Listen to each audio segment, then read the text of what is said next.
Hey guys, I've just done the presentation for nutrition for hardworking dummies, and Sarah here is a doctor, so we can't show you her face. I'm just kidding. But she has some questions afterwards. But so Sarah asked questions. Tofu? You were talking about tofu being bad. Tofu is one of the things. Bad wouldn't necessarily be the word I'd use. But what I would say is that a lot of us don't realise the effect that soy can have on our estrogen slash progesterone systems, and even in guys in terms of that testosterone balance.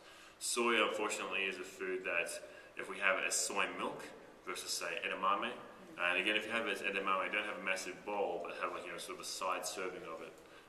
Whenever you go to say Japanese restaurants, stuff like that, having the beans themselves versus the milk, where it's like super concentrated, they have something called phytoestrogens, or it's kind of like fake estrogen. The body doesn't quite know the difference. The body ends up being confused with the balance. And then we end up with different situations where our body maybe retains water, or maybe our systems are sluggish. Just as with when women go through menopause, there's all sorts of changes that happen in the body.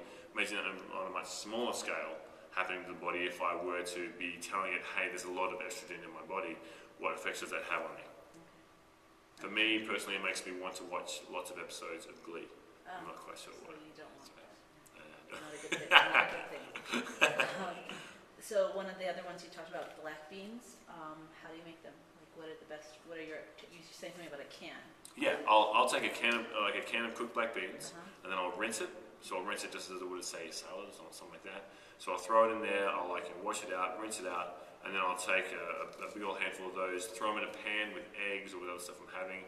Then I'll put any sorts of spices on it. I'm loving a CPR, which is cumin, paprika, and rosemary. And if I can throw that on there, then I've got myself and throw that on there, throw in some salt and pepper, maybe a little onion powder, maybe a little garlic powder. And right there I've got some pretty tasty black beans. How much protein are in black beans? It's not known for being high in protein, there's actually more carbs in it. Okay. But it's one of those sources that does have some protein in it.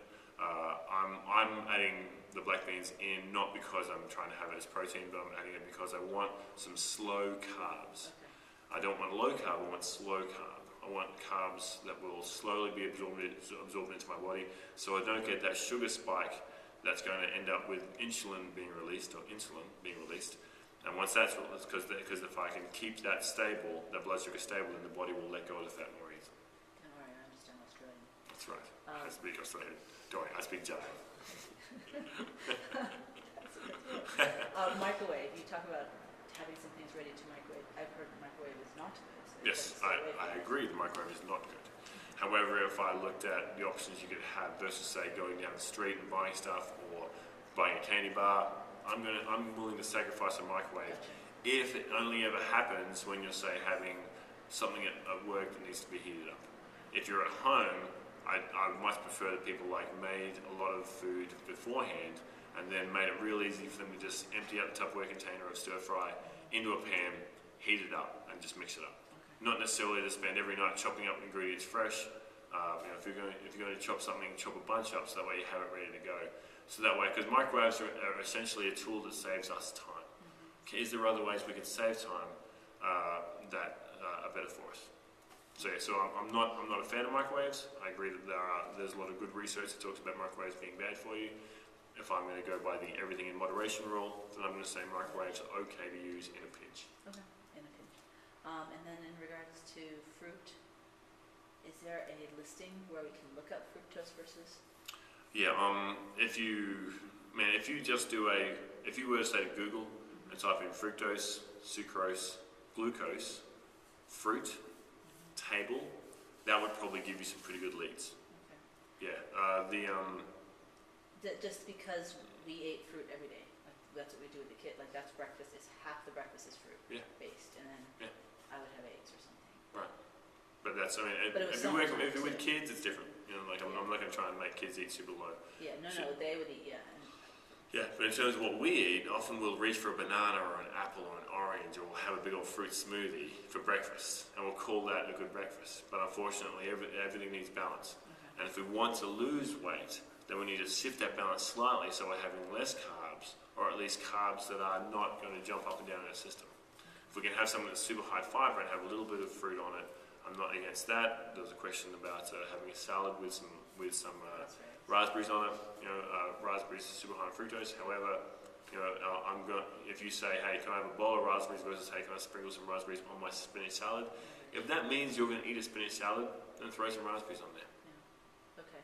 And then again, without having the high protein, like no meat in my diet, Mm-hmm. no meat in a lot of people's diets nowadays, or the part-time vegetarian. I don't know if you've seen that. There's this idea of doing part-time veg where you eat like a vegetarian during the week, and then on the weekend you have meat. So it's, if we all did that.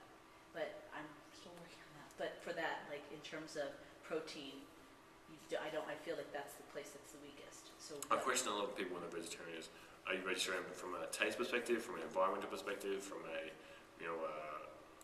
texture perspective, or are there other reasons they're religious? So yeah, so if we were to say, okay, if we just know that we can't eat meat, where is the line? And let's dance along that line. In other words, if we said, I can eat eggs. Okay, let's get into eggs. Let's get you some egg whites. So add egg whites, supplement that in there. Mix that in with other foods that you would eat. But also, if you were to say, I will eat tuna, and I'll say, great, let's have some. Let's make sure tuna or different fish or salmon are a part of what you're eating. Again, you want to be careful with all these things in terms of moderation. But for what you're asking right there, the most important thing to me is if someone's vegetarian, that every chance they get, they're eating beans, they're eating healthy green vegetables. And if you can do that, at least you'll give yourself the best shot. What I don't like seeing is when people say, I'm vegetarian, but then we'll just have pasta with cheese. And that's kind of like, that's kind of the cheating way to be a vegetarian. Because it means, you're being environmentally friendly, but you're being horrible to your own environment, in a way. Because the things that will do to your body will just be unhealthy. And last one, you had talked about. Oh, sorry. And also the brown rice protein. That goes right into what I was going to ask. That I've never heard of that. So brown rice protein? Yeah. Yeah, basically there's hemp protein, there's green pea protein, there's brown rice protein. Yeah, some people recommend a blend of them. Okay. The reason I don't like whey protein, whey when it first came out, farmers wouldn't feed their cows whey protein.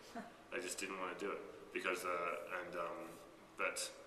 and whey protein itself has all sorts of wheat in it, and you can be high in certain sugars. So it's one of those things where it doesn't necessarily have the same effect on our body that we want it to. And bodybuilders are huge fans of it, partly because they eat so much protein and it's expensive. Yeah. Sorry, it's cheap. Whey protein is very cheap. You can get a bunch of it very cheaply. Oh, it's expensive to maintain their. It's expensive to keep high protein. So if I can have whey protein, it's also high maintenance. So if I can have whey protein, it's cheap and it's easy. Which unfortunately, what's cheap and easy is not always what's best for our body. So brown rice protein is what I recommend because it's non-allergenic. There's no sort of water retention that's going to come as a result of that. It might not necessarily be great if you're looking for bodybuilding, but not all of us are looking for bodybuilding. Okay. Yeah. And stevia? Stevia. SCEVIA. It's a leaf that's ground up. Okay. And you can buy it in powder form, but I prefer the taste of the liquid form. Okay. I'll have it in tea. I'll put it in just about. Like a sugar substitute. It's a sugar substitute. It's artificial. It's basically a sweetener. It's an artificial sweetener. And But it's one of the few sweeteners that doesn't sort of have the shroud of sort of secrecy around the research that others do. Well, some it depends on what country you're in. But in Japan, they've been using stevia for years and years and years. It's just a natural thing, and it's included in everything. Coke is coming out with Truvia, which is kind of like a stevia blend that they're trying to come up with. So there's lots of good stuff that talks about stevia actually, but the most important thing to me about stevia is it's a way to make things sweet while still stabilizing your blood sugar.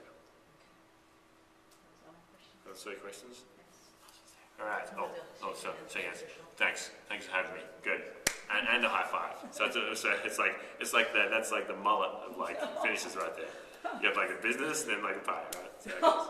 So it's business up top, party, right? Cool. So this is Jamie. That was the presentation.